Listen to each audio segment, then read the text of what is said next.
Welcome back to Sovereign Judgment, where ordinary homeowners discover that patience, paperwork, and one deeply confused rooster can accomplish what years of neighborhood diplomacy cannot. Today's story begins with a noise complaint, escalates through a golf cart pursuit, and ends with an entire suburban lot becoming legally agricultural because one woman could not leave breakfast alone. Tell me where you're listening from in the comments, especially if your neighborhood has ever treated a bird like an organized crime figure. All right, let me introduce you to Clarence. At 6:14 on a Tuesday morning, my rooster screamed directly into the open window of the president of the Willowcrest Homeowners Association. This was impressive because her house was 312 feet away. Clarence did not crow like a normal rooster. A normal rooster announces sunrise with rustic confidence. Clarence sounded like a trombone being thrown down a staircase by someone who had just discovered betrayal. Rah! I opened one eye. The digital clock beside my bed read 6:14. My coffee from the previous evening was still on the nightstand, cold enough to qualify as an architectural material. From somewhere across the backyard, Clarence crowed again. Rah! Ka! Ka! Then came the answering sound. M.R. Bennett. That was Denise Pritchard. Even from 312 feet away, Denise could make my last name sound like a municipal violation. I pulled on my pizza socks, shuffled to the back porch, and found Clarence standing on the ridge of his cedar coop, with his chest puffed out like a tiny feathered dictator, addressing a nation that had not asked for independence. Across two fences, 3 ornamental pear trees, and a drainage swale that Willowcrest had once described in a brochure as a seasonal water feature, Denise stood in her backyard wearing a lavender robe and holding binoculars. "Good morning," I called. "This is not a good morning," Clarence crowed again. Denise lowered the binoculars slowly. Her expression looked like someone had informed her that beige was no longer legally available. "You need to control that animal. He's a rooster. I know what he is. Then we're already making progress." She disappeared inside. I thought that was the end of it. That was adorable of me. My name is Daniel Bennett. I was 43 years old, recently divorced, and living alone on a 1.8-acre lot at 44 Orchard Lantern Drive, in the fictional town of Bellwether Falls.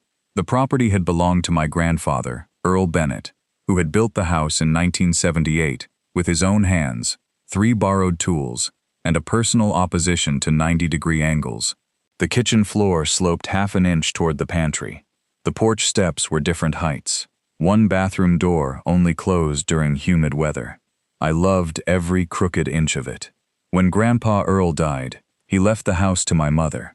When she passed 6 years later, it came to me. By then, developers had transformed the surrounding hayfields into Willowcrest, a subdivision where every home had 3 gables, 2 SUVs, and 1 decorative sign, reminding visitors that this family believed in laughing often. My lot remained in the middle, like a piece of toast someone had forgotten to butter. The original farmhouse had been grandfathered into the development. So had the detached workshop, the old well house, and a narrow strip of pasture behind the garden. The HOA had been created after the first 60 homes were built. My property was included through an annexation agreement my mother had signed without reading because, as she later explained, the man brought banana bread. For 12 years nothing happened. Then Denise Pritchard became HOA president. I should mention that I worked as a municipal land use consultant, not a glamorous profession. Nobody makes television dramas about a man reading setback tables while eating crackers over a zoning map. My job was helping small towns rewrite development codes so ordinary human beings could understand them. I knew the difference between conditional use, permitted use, legal non-conforming use, agricultural exemption, residential overlay, and the kind of sentence that looked harmless until the word "except" appeared on page 114. At the time, I did not think this mattered. Again, adorable. The first official notice arrived 2 days after Clarence's long-distance concert. It came in a cream-colored envelope, embossed with the Willowcrest oak tree logo in green foil. The paper was so thick, it felt like the HOA had mailed me a roofing tile. The notice read, "Notice of violation. Unapproved livestock and excessive animal vocalization. Section 7.14D. Paragraph 3. The letter informed me that I had 72 hours to remove the rooster and all associated agricultural apparatus from my property. Associated agricultural apparatus apparently meant the coop, the feeder, and a galvanized water pan that cost £11 40 and had never knowingly threatened suburban order. The fine would begin at £75 per day. At the bottom, Denise had signed her name in blue ink with a flourish, like a medieval queen authorizing a siege. I checked the bylaws. Section 7.14-P. Paragraph 3. Prohibited commercial livestock operations. I did not have a commercial livestock operation. I had 6 hens, 1 rooster, and a total egg revenue of £0, because I gave the eggs to my neighbors and occasionally forgot them in my refrigerator until they became philosophical. I emailed the board. Please clarify which part of my activity is commercial. Denise replied 9 minutes later. The keeping of livestock is inherently commercial in character. I wrote back, is my cat commercial? Cats are domestic pets. Clarence lives here. That does not make him domestic. He would be hurt to hear that. At 4:08 that afternoon, Denise arrived in person. She drove a white golf cart with an amber flashing light on top. Although Willowcrest had no golf course, and no emergency requiring a woman in a visor to travel 11 miles per hour. The cart stopped at the end of my driveway. Denise stepped out, wearing white trousers ironed so sharply they looked capable of opening envelopes, and a coral polo shirt embroidered with the HOA logo, like a military decoration she had awarded herself after surviving a difficult garden club luncheon.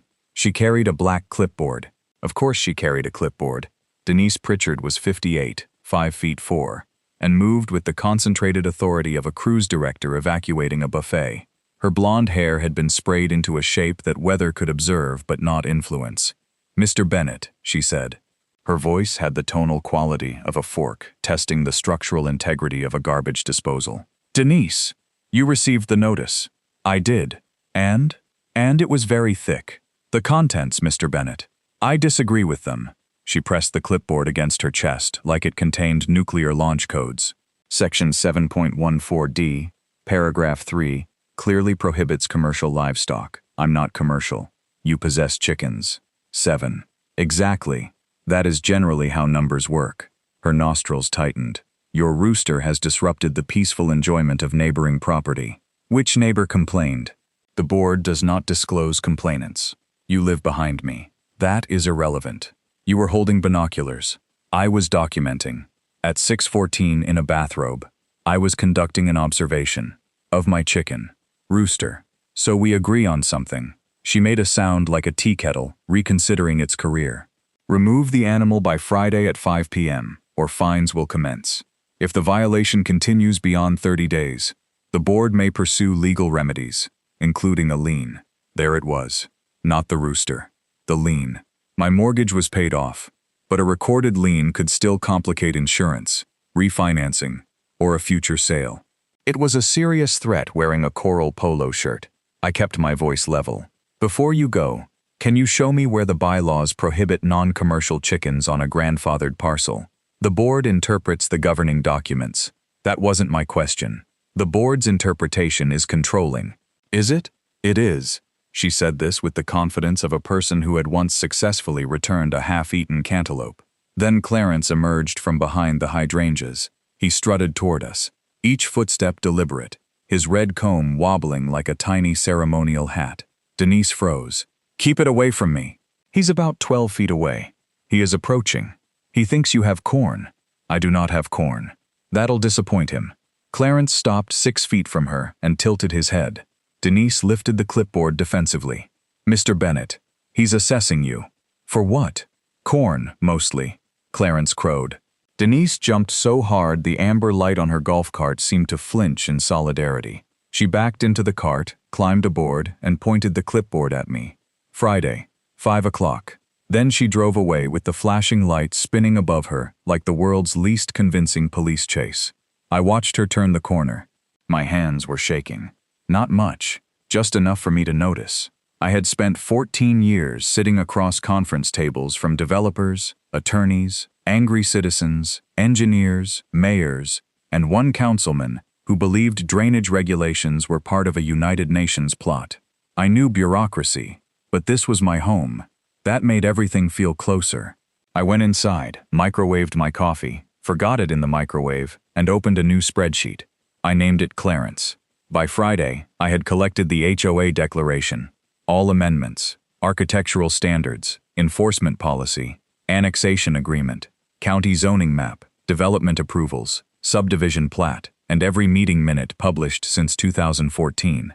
At 4:52 p.m., Denise parked her golf cart at my curb. At 5:01, she photographed Clarence through my fence. At 5:03, she emailed a £75 fine. At 5:04, she posted in the Willowcrest Facebook group. Unfortunately, one resident has chosen continued non-compliance over neighborhood harmony. The board will act decisively to protect property values. She did not name me. She included a photograph of my rooster. Clarence looked magnificent. The comments began immediately. Linda Cho wrote, "Is this about the chicken near Orchard Lantern? My kids love him." Denise replied, "This is about rules." Gary Temple wrote, "I've never heard it inside my house." Denise replied, "Not all violations are audible to everyone." Then Todd Mercer, who owned 3 leaf blowers and used them with the emotional intensity of a man diffusing explosives, wrote, "Bird wakes me up less than Denise's landscaping crew." That comment disappeared. The following Monday, I received 2 more fines. One for continued livestock possession. One for unapproved accessory structure, referring to the coop Grandpa Earl had built in 1986. The coop had cedar siding, a metal roof, and better drainage than half the homes in Willowcrest. It sat 148 feet from the road, and could not be seen unless someone stood on a patio chair with binoculars. Denise had done exactly that. On Tuesday, the HOA's property management company sent me a violation packet totaling £525. On Wednesday, Denise placed a fluorescent orange notice on my gate, stating that an inspection would occur Friday between 9 o'clock and 11 a.m. I emailed her. "I do not consent to entry," she replied. "The governing documents grant inspection rights." I wrote, "Please provide the exact clause." She sent me Section 4.2. Section 4.2 allowed inspection of exterior modifications, visible from common property. My backyard was not visible from common property. I replied, "That section does not authorize entry." She wrote, "Your refusal will be documented." I wrote, "Please spell my name correctly." At 9:17 Friday morning, Denise entered my driveway with 2 board members and a man holding a camera. I was waiting on the porch. Denise wore a floral blazer that looked like an upholstery warehouse had achieved consciousness and decided to run for office. The first board member was her vice president, Martin Quill, a retired orthodontist with the permanently disappointed expression of a man inspecting invisible overbites. The second was Cynthia Bell, the treasurer, who avoided eye contact and looked like she had agreed to attend after being told there would be muffins. The camera operator was a college student named Kyle, who wore headphones around his neck and seemed unaware that he had been recruited into suburban reconnaissance. "Good morning," Denise said. "No," she paused. "We are here for the scheduled inspection." "There is no scheduled inspection. You were notified. Notification isn't permission. Section 4.2 grants the board access." "It doesn't. We are not debating this on your porch." "Good, because you're not entering my property." She straightened with the posture of a 4-star general inspecting troops who had personally disappointed her by planting marigolds. "Mr. Bennett, obstruction of an authorized inspection is itself a violation under Section 9.1, Paragraph 6. Section 9.1 covers common area maintenance." Martin leaned toward her. "She may have meant 9.4, he whispered. Denise's eyes flicked sideways. "I meant the enforcement provisions collectively." "Collectively is not a paragraph number," I said. Kyle lowered the camera. Cynthia stared at her shoes. Denise stepped toward the porch. I held up one hand. "You are not authorized to enter. We have association business. You have a clipboard. This property is part of Willowcrest. This porch is mine. Mr. Bennett, I'm being clear, because I don't want anyone confused later. You do not have my permission to enter beyond the driveway." Her face tightened like a jar lid being challenged by weak hands. "You are creating a very serious situation." "No, Denise. I'm standing on my porch. Then Clarence appeared beneath the lilac bush. He walked toward the group. Denise retreated 2 steps. Secure the animal. He is secured. There is no barrier. He's a chicken, not a flood. Clarence pecked at a dandelion. Martin said, "That seems fairly calm." Denise turned on him. "This is not about temperament." Clarence crowed. Kyle laughed. He tried to disguise it as a cough, and failed like a child hiding a trumpet behind his back. Denise pointed at him. "Stop recording. You hired me to record. Stop recording that." "What part?" "This." "All of it?" "Yes." Kyle lowered the camera again. Denise returned her attention to me. "The board will proceed without your cooperation." "Perfect. This is your final warning. You said that Monday." "This is a different final warning." She marched toward the golf cart with her shoulders rigid and the floral blazer rippling behind her like curtains escaping a haunted motel. Officer Raymond Pike arrived at 10:06. Denise had called the police to report an aggressive farm animal and an obstructive homeowner. Officer Pike was 60, narrow as a fence post, and carried the expression of a man who had been dispatched to settle one argument too many about recycling bin placement. He found me watering tomatoes. "Mr. Bennett? That's me. Do you have an aggressive rooster?" "I have a rooster. Is it aggressive?" I looked at Clarence. Clarence was asleep in a patch of dirt. "Not currently." Officer Pike sighed. "Miss Pritchard says it charged her." "Did she say how close she got?" "She said she was performing an inspection. She didn't have permission." "Do you have video?" I pointed toward the porch camera. Officer Pike watched the footage on my phone. He saw Denise enter the driveway. He saw me deny access. He saw Clarence walk out, stop 12 feet away, and peck a dandelion. He watched the entire 3-minute recording without changing expression. When it ended, he handed the phone back. "That bird is less aggressive than the caller." Then he walked to Denise's golf cart. I could not hear the whole conversation, but I saw her gesture with the clipboard 12 times. Officer Pike gestured once toward the road. Denise drove away. He returned to me. "She's been advised not to enter without permission." "Thank you. She wants animal control." "Does Bellwether Falls have animal control?" "Not today." He looked at Clarence, who had resumed dust bathing with the urgency of a man searching for lost car keys. Officer Pike adjusted his belt. "I'm writing this as a chicken disagreement." That was his final line. He left. The HOA increased my fines to £150 per day. Denise sent a certified demand for £2,475. She also published a new community rule prohibiting agricultural noise before 8 a.m. or after 6 p.m. This was interesting for 3 reasons. First, the board could not create a new use restriction without a membership vote.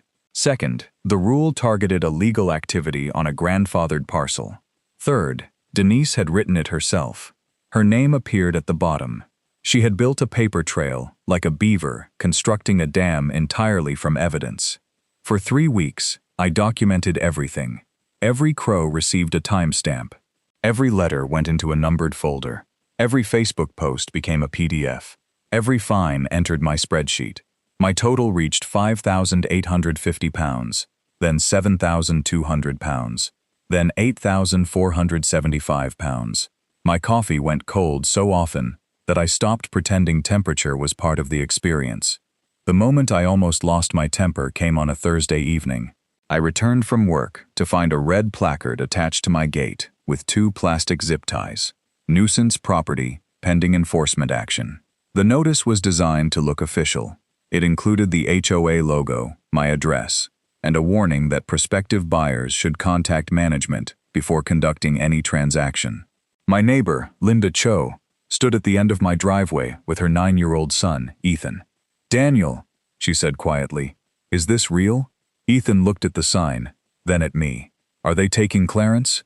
The fear in his face did something the fines had not managed. I cut the zip ties. Denise's golf cart was parked across the street. She sat behind the wheel with her phone raised, recording. I walked toward her. For the first time, I did not feel dry or patient or amused. I felt heat behind my ribs. "Take it down," I said. "You removed association property. You put a fraudulent nuisance placard on my gate. It is an official enforcement notice. You have no authority to declare a nuisance property. The board has broad authority. No, it doesn't. You are becoming hostile. I am telling you to stop involving children in your performance. Denise angled the phone toward me. For the record, Mr. Bennett is behaving aggressively. I looked straight into the lens. For the record, Denise Pritchard placed a legally meaningless placard on private property to frighten my neighbors. Her mouth opened. I continued. It falsely implies government enforcement, interferes with property rights, and will be included in the complaint I'm preparing. The phone lowered half an inch. What complaint? I smiled. It was not a big smile. It was the kind of smile that appears when a spreadsheet finally reveals why the numbers have been wrong for 6 months. You'll receive a copy. Then I walked away. My coffee that night went cold untouched.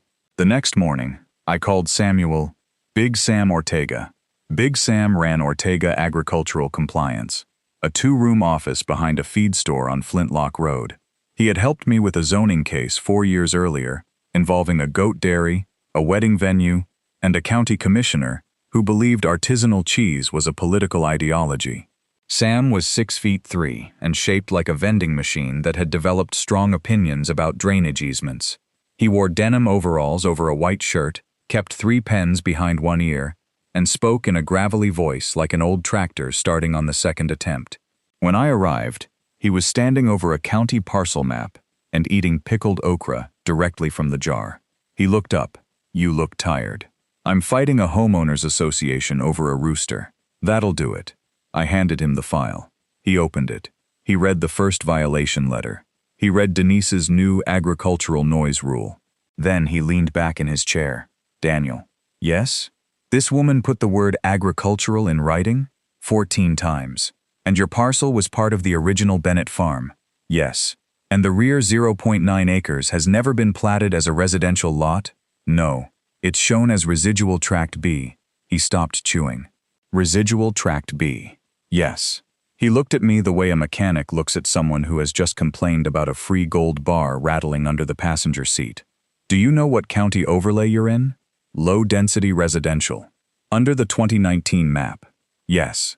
What was it before annexation? Agricultural holding was the rezoning condition ever recorded for residual tract B. I assumed it was. Sam pushed the jar aside. Never assume a developer completed paperwork. Developers treat final recording like children treat putting away shoes. They understand the concept but reject it spiritually. He pulled the parcel map closer. Then he called someone. Maribel, bring me the pre-annexation overlays for Willow Crest. Original Tract 12, Bennett Farm. A woman's voice answered through the intercom. You said that like I don't already have them open. Sam looked at me. That's Maribel Singh. She runs this office. I'm mostly decorative. Maribel entered carrying a tablet. She was 5 feet tall, wore bright red glasses, and moved with the efficient speed of a hummingbird that had received a law degree. I found the problem, she said. What problem? I asked.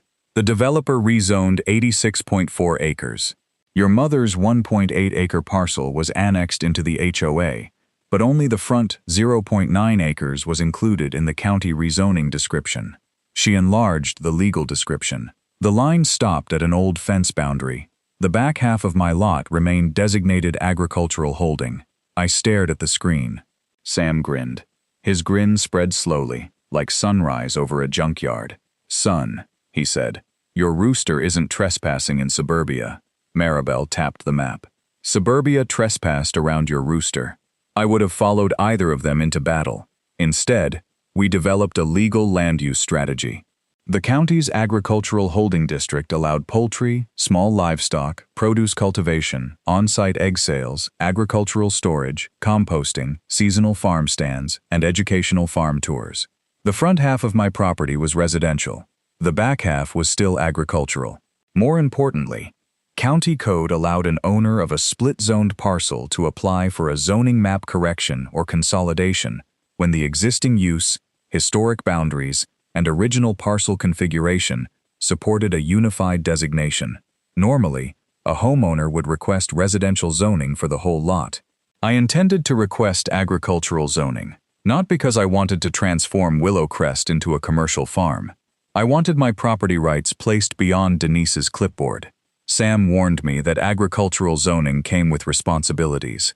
I would need a site plan, a manure management plan, setbacks, animal density limits, stormwater controls, a basic business registration if I sold eggs. I nodded. What's the maximum number of chickens? 60 birds per acre without a special permit. I have 7. You're under capacity by the population of a small marching band. What about a farm stand? Permitted up to 120 square feet. Signage? 12 square feet. Tractor access? Permitted. Feed storage? Permitted. Rooster? Sam looked at Maribel. Maribel looked at the code. 1 rooster per 20 hens is recommended. I have 1 rooster and 6 hens. She adjusted her glasses. Clarence is management heavy. Sam leaned back.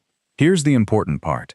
The HOA may regulate aesthetics where its declaration clearly applies, but it cannot prohibit a land use expressly protected by the county if the county approves the agricultural consolidation and the existing declaration lacks a specific agricultural ban. The bylaws prohibit commercial livestock. Then don't run commercial livestock. Egg sales? Incidental agricultural sales are not a commercial livestock operation under county code, Maribel added. And the declaration never defines commercial. Sam pointed at Denise's noise rule. She called your activity agricultural. She documented it as agricultural. She repeatedly demanded county enforcement based on agricultural use. She may have just provided evidence supporting continuity of use. I sat very still. You're saying her own notices help me. I'm saying, Sam replied, some people bring a knife to a gunfight. This lady brought a notarized map showing where she buried herself. The application fee was £680. Surveying cost £1,950. The site plan cost £1,200. Agricultural consultation cost £850. I paid every penny. Then I got serious. Licensed surveyor Evelyn March marked the original rear tract boundary with orange stakes. Civil engineer Roland Price confirmed the drainage swale could handle the coop area. Maribel prepared the land use narrative. Sam drafted an operational plan titled Bennett Orchard and Poultry Homestead, which sounded far more established than 6 hens and a rooster named Clarence deserved. I registered a small agricultural business. I installed sealed feed bins. I built a covered compost station. I planted 12 apple trees, 8 blueberry bushes, and 4 rows of sweet corn. I applied for a seasonal produce stand. Every action was permitted. Every receipt was saved. Every improvement exceeded the county standard. I said nothing to Denise. That was difficult because she kept sending letters. At £10,050 in fines, she demanded mediation. At £11,700, she threatened a lien. At $12,600, she announced a special board hearing. I attended. The hearing took place in the Willow Crest Clubhouse, a building decorated in what I would describe as early American dental office. 48 folding chairs faced a long table. Denise sat in the center, wearing a navy blazer with gold buttons large enough to be seen from low orbit. Her clipboard rested in front of her. Martin Quill sat to her right. Cynthia Bell sat to her left, with a legal pad and the haunted look of someone beginning to suspect that volunteer service could appear in a deposition. 26 residents attended. Officer Pike stood at the back because Denise had requested security. He held a paper cup of coffee and looked like a man attending a school play in which his child had not been cast. Denise called the meeting to order at 7:02 p.m. This hearing concerns Daniel Bennett's continued violation of Section 7.14b, Paragraph 3, Section 8.2, Paragraph 1, Section 9.4, Paragraph 6, and the board's emergency agricultural noise resolution. I raised my hand. You never held a membership vote on that resolution. This is not the time for procedural interruption. You're reading the charges. You will have an opportunity. You're citing an invalid rule as a charge. Her smile became thin. Mr. Bennett, if you cannot conduct yourself appropriately, Officer Pike will remove you. Officer Pike took a slow sip of coffee. I looked back at Denise. Is that what Officer Pike said? She did not answer. She continued for 11 minutes. She described Clarence as a persistent and disruptive livestock presence. She described my coop as industrial agricultural infrastructure. The coop measured 8 feet by 10 feet and had a flower box. She described my refusal of inspection as an escalating safety concern. Then she played an audio recording of Clarence crowing at 6:14 a.m. The sound blasted through the clubhouse speakers. Ra-ka-ka-ka! Half the room laughed. Denise stopped the recording. This is not amusing. Todd Mercer raised his hand. It's a little amusing. Denise ignored him. She looked at me. You may respond. I stood. I dispute the board's interpretation, its authority to enter my property, the validity of the agricultural noise resolution, and the fines. On what basis? I'll provide the full basis in writing. Do you intend to remove the rooster? No. A murmur traveled through the room like wind moving through dry leaves. Denise leaned forward. Then the board will proceed with lien enforcement. Please put that in the minutes. It will be.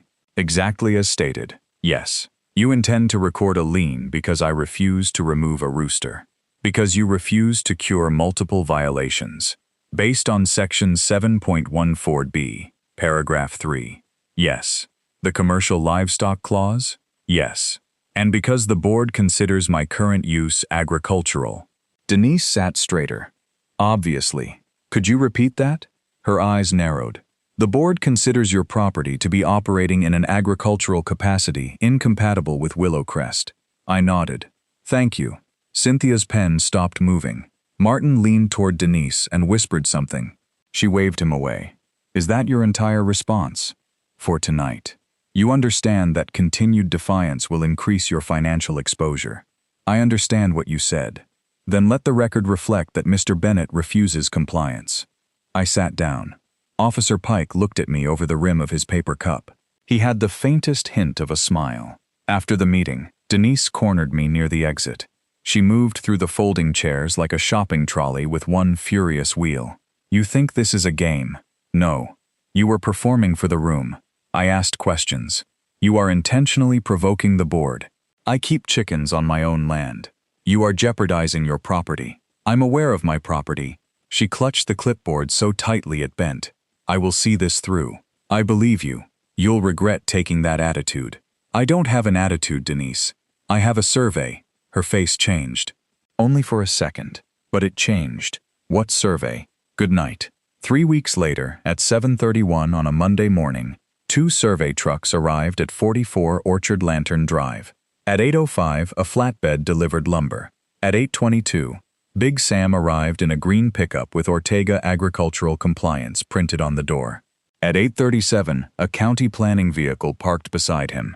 At 9:10, a sign contractor began installing a 12-square-foot wooden sign near my driveway. Bennett Orchard and Poultry Homestead Est. 2026 eggs, produce. Seasonal farm stand. The sign had been approved under permit AH 260418. At 9:16, Denise's golf cart appeared. The amber light was flashing. She drove faster than I had ever seen the cart move, which was still slower than a motivated man with groceries. She braked beside the sign. What is this? I stood near the driveway with Sam and Maribel. A sign. I can see that. Then we're starting strong. You do not have architectural approval. I have county approval. This is Willowcrest. This is also 44 Orchard Lantern Drive.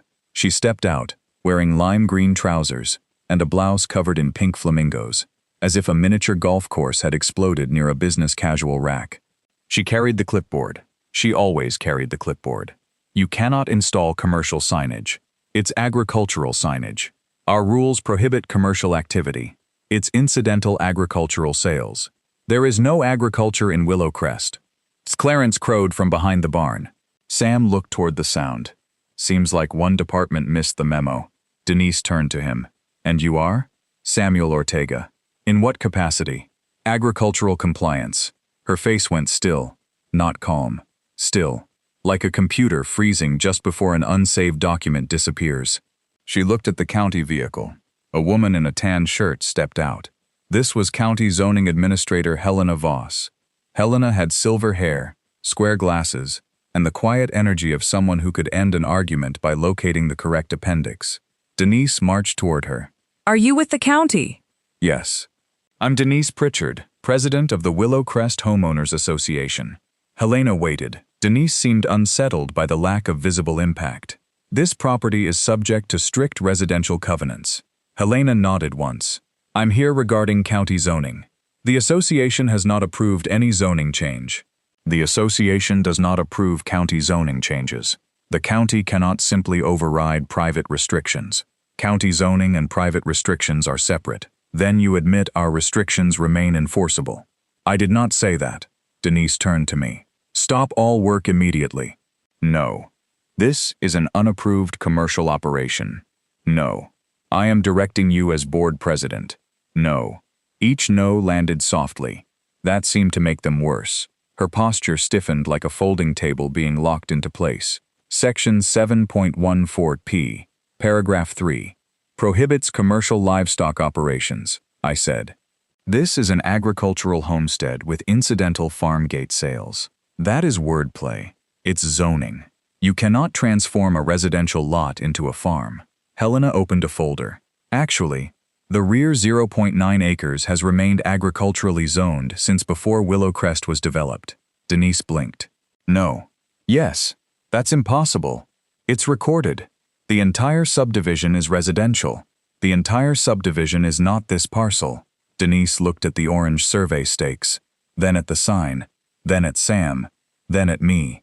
What have you done? I filed for agricultural zoning on my whole lot. The words hung between us. Clarence crowed again.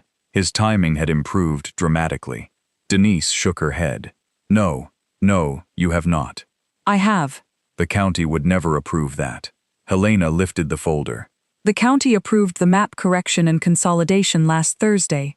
Denise's mouth opened, but nothing came out. For approximately 4 seconds, the most persistent voice in Willowcrest lost access to language. It was beautiful. She recovered. This was done without notice to the HOA. Public notice was mailed to adjoining owners, Helena said. I received nothing. You signed the certified receipt. Maribel opened her tablet. May 18th, 10:42 a.m. Denise's face shifted through several stages. Confusion, memory, denial, and the dawning realization that she had signed for an envelope she assumed contained an opportunity to object later. I received numerous certified letters. I'm sure, I said. She rounded on me. You hid this. It was publicly noticed. You deliberately withheld your intentions. You never asked. I asked repeatedly what you planned to do. No. You repeatedly told me what I had to do. Big Sam crossed his arms. There's a difference between a conversation and a hostage video with bylaws. I nearly applauded. Denise pointed at the equipment. What exactly are you building? A permitted 112-square-foot farm stand? No. A wash station? No. An agricultural storage shed? No. Additional fencing? No. And an expanded chicken run. Her voice rose. How expanded?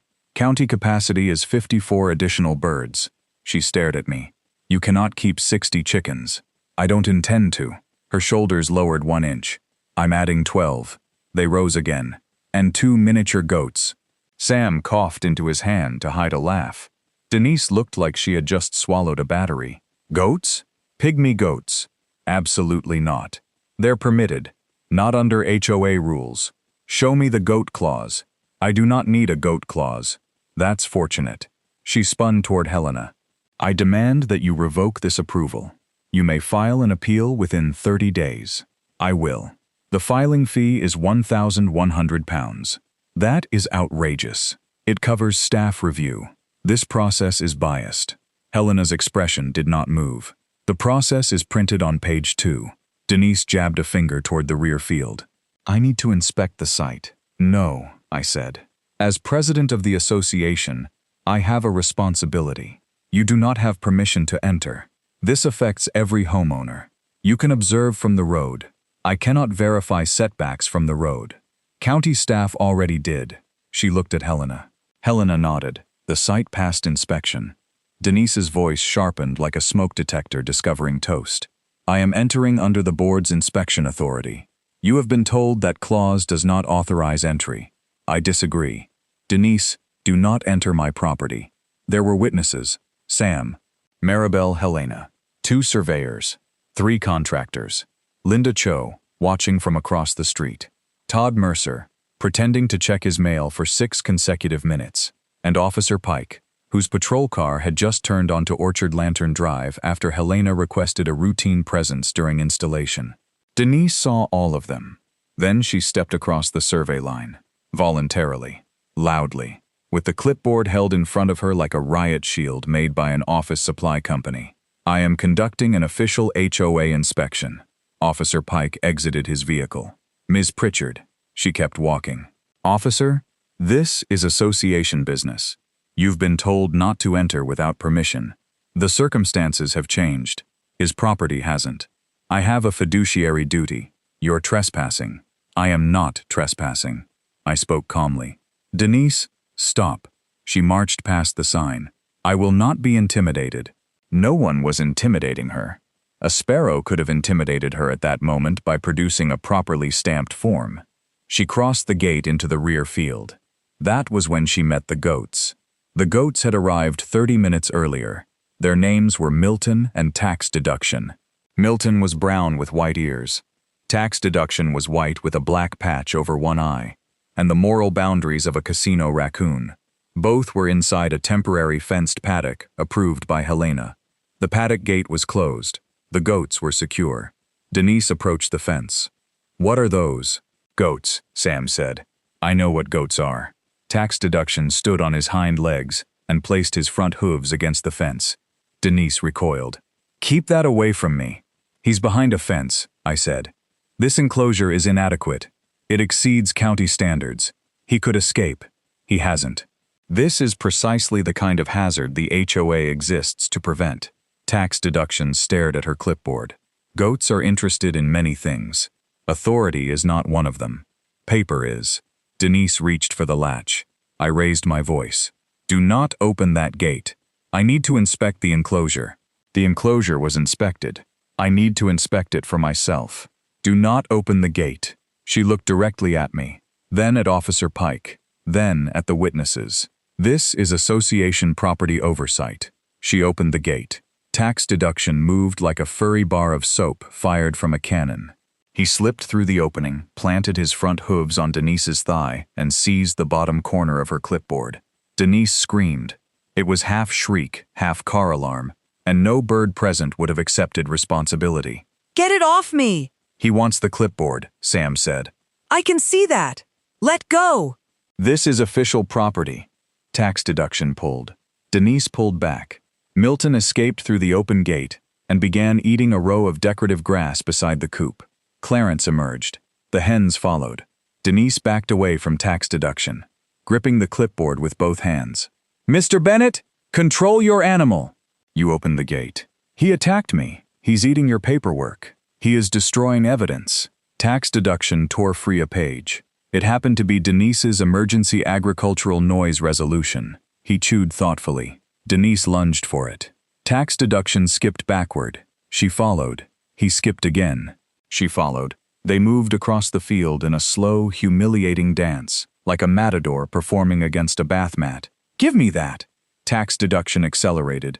Denise chased him. Officer Pike closed his eyes briefly. Sam leaned toward me. "I'd charge admission, but your permit only covers produce." Denise cornered the goat near the farm stand foundation. Tax Deduction changed direction. She did not. Her white trainers slid in a shallow patch of mud created by the wash station installation. She windmilled both arms, flinging the remaining clipboard papers into the air. She did not fall. Instead, she landed seated on an unopened bag of chicken feed with one leg extended and the other bent beneath her like a suburban queen, posing for the least successful portrait in history. Pages fluttered around her. Clarence ran through them. Milton ate a corner of the violation ledger. Tax Deduction climbed onto the farm stand platform carrying the noise resolution in his mouth. For one magnificent moment, every creature Denise had tried to regulate was participating in the destruction of her paperwork. Officer Pike walked into the field. He stopped beside Denise. "Are you injured?" "My ankle." "Can you move it?" She moved it. "Does that hurt?" "My dignity hurts. I don't treat that." He helped her stand. Denise pointed at me. "He deliberately released those animals." "No," I said. "You opened the gate after being warned not to. That gate was unsecured. It was latched. The latch was inadequate. You operated it. I was performing an inspection." Officer Pike looked toward the contractors. Did anyone see what happened? 9 people raised their hands. Todd Mercer raised both. Officer Pike turned back to Denise. You opened the gate. I had authority. No, ma'am. I am the president of the HOA. You are also standing on private property after being told not to enter. She brushed mud from her trousers. Her hands shook. This entire setup is retaliation. For what? Helena asked. For enforcement. Helena looked at the permit folder. The property owner followed the required process. He manipulated the zoning code. No, Helena said. He applied under it. He is using agriculture as a weapon. Big Sam nodded toward tax deduction, who was still chewing. That one's mostly using it as lunch. Denise turned to me. You planned this. I planned a legal agricultural use. You knew I would inspect. I specifically told you not to. You wanted me to open that gate. I told you not to open it twice. You knew the goat would take the clipboard. No one knows what that goat will do. That's why his name is tax deduction. Linda Cho laughed so hard she had to lean against her mailbox. Denise's face reddened. You think this is funny? I think parts of it are becoming funny. She stepped toward me. Officer Pike moved between us. Not dramatically, just enough. Ms. Pritchard, you need to return to the road. This man owes the association £14,850. I dispute that. The lien paperwork is complete. Cynthia Bell's voice came from behind us. No, it isn't. Everyone turned. Cynthia stood near the driveway holding a yellow folder. She had arrived in a silver hatchback and looked pale. Denise stared at her. What are you doing here? I tried calling you. I'm in the middle of an enforcement action. I know. Cynthia walked closer. Her voice trembled, but she kept going. The association attorney rejected the lien filing. Denise's expression hardened. On what basis? He says the fines may be invalid. He is mistaken. He also says we never adopted a compliant enforcement schedule after the 2023 statute change. That is a technicality. He called it statutory non-compliance. Martin Quill appeared behind her, having arrived in an SUV so clean it looked afraid of weather. He carried another folder. Denise, he said, we need to suspend enforcement. She stared at him. You too? The insurer received Mr. Bennett's complaint. I had sent it 3 days earlier. It included the unauthorized entry attempt, the false nuisance placard, the invalid rule, the targeted enforcement, the threatened lien, the public statements, the police reports, and every email Denise had written. Martin continued. They're reserving rights, Sam whispered. That's insurance language for, we might leave you alone with the bill. Denise ignored him. The association is protected. Not for knowing statutory violations, Martin said. There are no knowing violations. Cynthia held up the yellow folder. The attorney warned us in April that inspection rights did not allow entry. Denise went quiet. Martin looked at her. You told us he approved the inspection. He approved enforcement generally. No, he didn't. Cynthia opened the folder. I have his email. There it was. The final mistake had been waiting inside Denise's own files. She had received written legal advice, telling her not to enter my property, not to place unofficial government-style notices on my gate, not to create new use restrictions without a vote, and not to impose fines until the association adopted the required enforcement policy. She had forwarded the email to Cynthia with one sentence. We cannot let technical hesitation weaken board authority. Proceed as discussed. Cynthia read it aloud. The field became silent, except for the gentle ripping sound of tax deduction, eating Section 7.114. Denise looked at the witnesses, then at Officer Pike, then at the 2 board members standing against her. This is being taken out of context. What context helps? Martin asked. I was protecting the community. You ignored counsel, Cynthia said. I made an executive decision. You don't have executive authority. I am the president. You were the president, Todd Mercer called from the road. Denise pointed toward him. You are out of order. We're in a field, Todd replied. Officer Pike rubbed his forehead. Helena closed her permit folder. Martin spoke quietly. I'm calling an emergency meeting tonight. You cannot convene a meeting without me. 2 directors can call one under Article 5. I will not recognize it. Cynthia looked directly at Denise. You don't have to recognize it. You wrote that amendment. Denise's shoulders sank. Not completely. Denise Pritchard was not built for complete surrender. She was built for strategic retreat, followed by a strongly worded newsletter. She turned toward the road. Tax deduction descended from the platform and followed her. She heard the hoofsteps. Her pace quickened. So did his. She broke into a jog. The goat trotted after her because the clipboard still dangled from one hand. "Why is it following me?" "He thinks you have lunch," I said. "I do not have lunch. You're carrying the menu." She flung the clipboard onto the grass.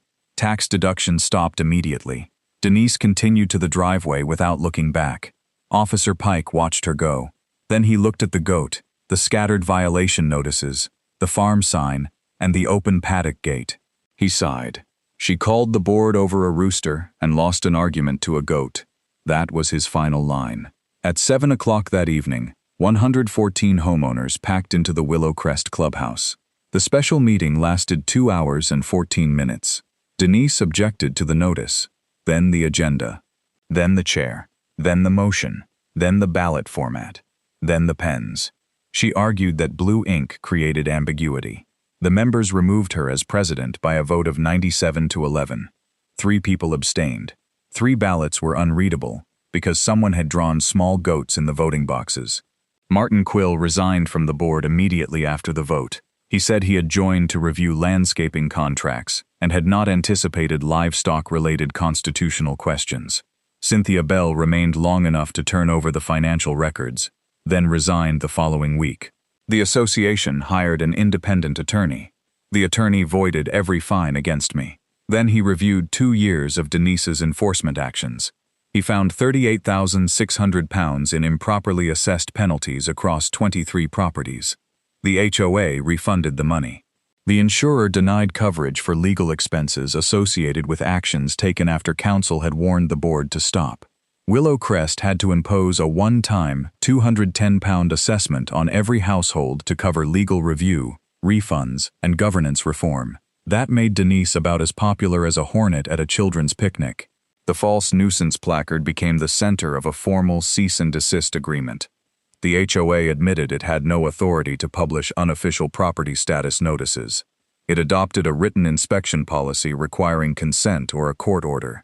It eliminated daily compounding fines. It required all future rules to receive legal review before enforcement. Most importantly, it amended the declaration to recognize pre-existing agricultural parcels and county-approved agricultural uses. My property became the only fully agricultural lot in Willow Crest. I did not add 54 chickens. I added 12. The hens produced more eggs than I could eat. So every Saturday morning, I opened the farm stand from 9 o'clock until noon. I sold eggs for £4 a dozen, blueberries in paper cartons, and sweet corn when the raccoons left enough to create inventory. Linda Cho's son, Ethan, painted a picture of Clarence for the sign. It made Clarence look taller and morally complex. We hung it anyway. Milton and tax deduction became neighborhood celebrities. Parents brought children to feed them approved pellets from a red dispenser. Tax deduction continued trying to eat anything containing legal language. Big Sam claimed it was instinct. Officer Pike stopped by every few weeks for eggs. He always paid exact change. The neighborhood changed in small ways. Gary Temple stopped trimming his hedge into a green rectangle and let it grow wild enough for cardinals to nest. Linda planted sunflowers along her fence. Todd Mercer reduced his leaf blower schedule from 7 days a week to 5, which qualified as spiritual growth. Kids rode bicycles past my farm stand. People lingered. They talked. The street began feeling less like a development brochure and more like a place where human beings actually lived. The new HOA president was a retired librarian named Ruth Alvarez. Ruth wore comfortable shoes, drove a 12-year-old sedan with a dent in the passenger door, and carried documents in a canvas bag that said "Read Banned Books." At her first meeting, she stood in front of the community and said, "Pay your dues, don't block the fire hydrants, and try to keep it reasonable, yeah?" That was her entire inaugural speech. She was re-elected unanimously. Denise listed her house 4 months later. The real estate photographs carefully avoided showing my farm sign in the distance. But Clarence crowed during 2 separate viewings. She sold for £31,000 below the original asking price, and moved to a condominium in downtown Bellwether Falls. The building had underground parking, artificial landscaping, and no animals larger than 20 pounds. I heard she joined the condominium rules committee within 3 weeks. Some ecosystems regenerate quickly. As for me, I kept Grandpa Earl's crooked house. I repaired the porch steps but left them slightly uneven, because complete symmetry would have felt disrespectful. The old coop remained where he built it in 1986.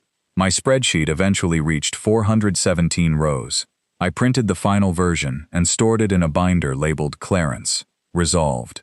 The total HOA fines showed £14, 850. The amount paid showed £0. The agricultural application, survey, permits, farm stand, fencing, trees, goats, and compliance work cost me £8,940. Financially, it was not the cheapest way to keep a rooster. Emotionally, it was a bargain. Clarence still crows at 6:14 most mornings. His voice still sounds like a trombone falling down a staircase. But now, when he wakes the neighborhood, he does it from a county-approved agricultural parcel beneath a permitted sign, beside a licensed farm stand, while 2 miniature goats wait for someone to bring them another copy of the HOA bylaws. So tell me in the comments, would you have kept Clarence, or would you have surrendered before the goats arrived? Like the video, subscribe, and join us again here at Sovereign Judgment. Denise called the board over my rooster, so I filed for agricultural zoning on my whole lot. Clarence didn't understand the paperwork. He just knew he had been promoted.